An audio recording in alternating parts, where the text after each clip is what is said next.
Do I need to Now, step back some? no, I don't need you to I'm used step back this. none. I need you to just project your voice. Okay. You giving me that good energy. I try to. You know what I'm saying? I'm Yeah, an you artist. I gotta do something myself. giving me that good energy. I'm Hold not on, good let on me. camera though. I am shy, so I might look back and forth. It's okay. We'll just be nice. Low attention to. Yeah, I'm. Right. Sorry, America. I had to clean my camera. Hello, Now, America. here we are, you guys, on my YouTube channel in real life.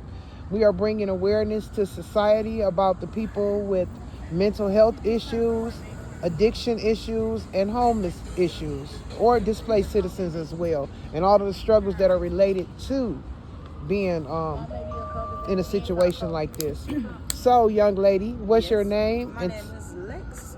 Lex, and how old are you, baby? I'm 25. 25 years old. Yes, ma'am. Were you raised in a two-parent household? No, I grew up in the system. You grew up in the system. Foster care? Yes, ma'am. And residential as well. Okay. From birth or Well, at the age of 3. at the age of 3? What are some of the circumstances do you know that led up to your Me being here. your mother losing you to the system? Me falling off a 2-story porch at the age of 3. Being unattended. Without parent. It was watched by my older brother. I'm not gonna go into detail. I'm still questioning myself, but that, and also being molested by my mother's husband. I respect boundaries, but it's a good thing that you have grown enough and healed just enough to talk about it. You know, I have to, because it's nothing that was your fault. It's not. I used to hold accountable. A lot of things that wasn't my fault. I said no. I can't keep beating myself up because I'm just making myself sad, depressed, angry. I learned to forgive him. I testified at 10 years old, and last time I see my mother and any of my siblings, nobody wanted me, but I'm still here. So that's You are the fact that I God's had child. people to get back to, even when I came home to my mom. And we got a good bond, but we're loco. I love her, but I am her oldest daughter. I'm a spitting image of her, and that's why we get into it. But she's still there. Did your mother suffer from substance issues? She did. That was actually one of the things that she was struggling with class-wise, completing to get us back before I went to permanent care. Okay. I went into temporary care at 3 because of the incident they wanted her to do. She smoked weed, but she also was smoking crack when she was pregnant with me and stopped to smoke weed after I was born. She never drank much, but my dad, I don't know what he was about. So I think that was another thing. My dad never were married, never were together. My dad left me at 3 because they said that I was his child. Him and my grandmother and my mom don't get along. They just completely exited me out. So I guess my older sister asked my dad if she could speak to him about adopting me and my little sister, because there's 3 of us that he has, but we're all sisters. She has a different mom, and she said, "Can you take my sister so we don't go into the system permanently?" And we said no. Can do you suffer, or have you ever suffered from any substance issues? Yeah, I'm actually recently a month and a half clean. From what? Crack cocaine. How old were you when you started using crack cocaine? 23. For 2 years you used crack. Yes, ma'am. On and off. That old ass people drug. Yes, ma'am. Yes, ma'am. Listen, the Lord has walked me through a couple of different paths I wasn't ready to walk through, but it was for a reason. So. Absolutely. I ain't judging you. Well, I'm talking crap because I know, I appreciate it. I was younger than you when I started using cocaine, and the thing about that is, then it was an acceptable, I'm not gonna say acceptable, but then it was not so frowned upon. Whereas they had resources available for us to try to get clean, right? And then the resources stopped.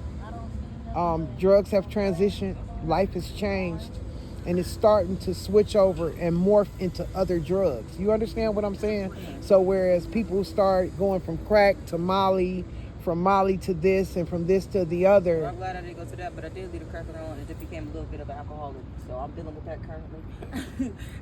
Cocaine and alcohol. Yes, these are things I wasn't expecting myself to go through, but it is. What do you believe was the cause of you using crack cocaine? A lot of bad relationships. Oh, all this housing and stuff. having something built by myself and then tore down by the system that's supposed to help me build it more. No help. So what made you believe that crack cocaine was the answer? I gave up for a minute, and that wasn't the answer either. I'm never known to give up, but I did give up for a minute, but I gave up on myself. So I just pick myself back up and keep going. Absolutely. And how do I say this without being judgmental? Who was Just the say it. It's bastard only that 100%. introduced you to that? Myself. Oh, I didn't mean to call you a bastard. It's okay. Listen. Maybe I am. Maybe I am. Oh, jeez. I don't know who my dad is. No, because a lot of times that's what happens. Somebody I don't tell know who my dad is. you, you got that little devil whispering in your One ear year, telling you this is my the mom said, answer. listen to the big voice. I mean the little voice. She said, we always listen to that big voice, and that big voice is the bad voice. Always half the All time the we get in time. trouble with it. She said that little voice means something too. She said it's whispering for a reason. All the time. Karamo asked this girl, why is your demon's voice so deep? Because she was like, I got a good demon. I don't have angels and demons. She said, I got a good demon and a bad demon. And my good demon told me, leave his phone alone. And my bad demon told me, pick that phone up. Go through that boy's phone. Say, be the fool. Go ahead, Yeah, fight be it. the fool. So, we always got that big demon. And that demon lied to you and told you that was the answer. But necessarily, I can't even say that I introduced myself to the harder form of the crack cocaine. Now, my ex introduced me to soft. So it's maybe- half and half, but I hold myself responsible because I still continue. Well, the best part about life and one of the first steps is called accountability. And that is something that I see you take pride in holding yourself accountable for the things that you were responsible for. But at the end of the night, without him introducing you to soft cocaine, her.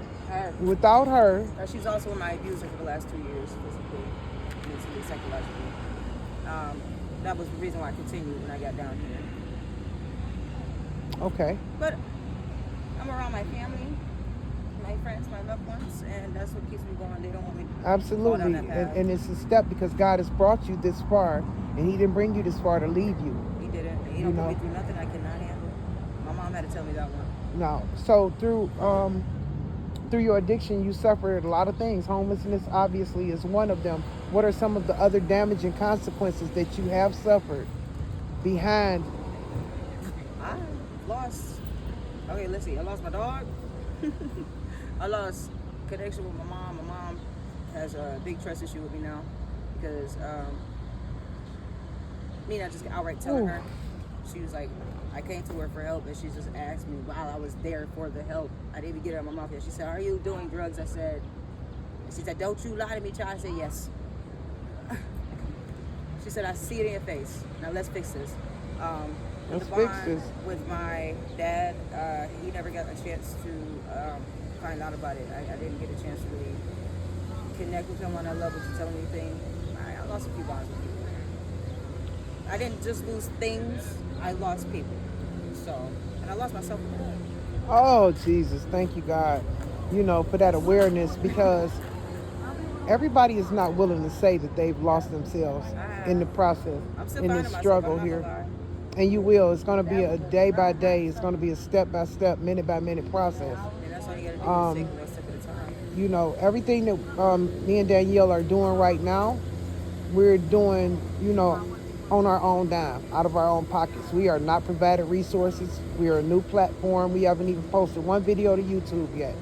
But what we want to do is provide some kind of resources and make them available to you guys so you can get mental health counseling readily without, Struggling to that- ask for help for someone that don't really care about our well-being. Absolutely. We want to be the ones that assist you in going to a meeting if that's what you want to do.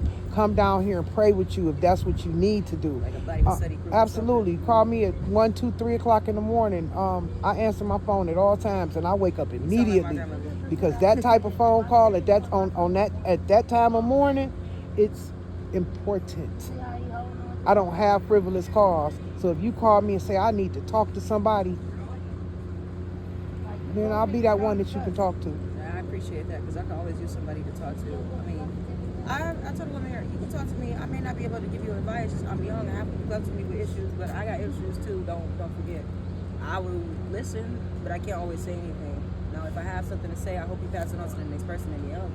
A lot of times I cannot complete my goals until a lot of people that have come to me for resource or advice has successfully taken it. You're going to reach a lot of lives because this is going on an international platform. This is going on YouTube. We don't have one viewer yet. Hopefully one viewer turns into 1 million. Absolutely. When you get this video, share it.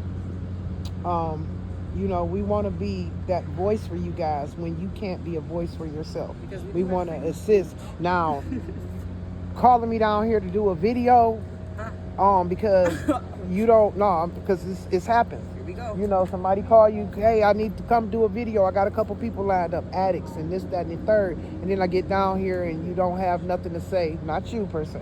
You don't have nothing per se to say. You just want this little $10 and you know, okay, I can get a couple dollars from her. Nah, I ain't on that type of time. It's the motivation that we need.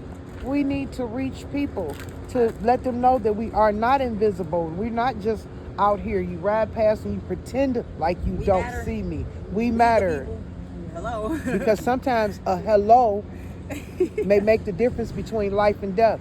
It may motivate you. Like, dang, somebody noticed me. Or Somebody just say, said hello "Nice to day." me. Somebody say, "Are you all right?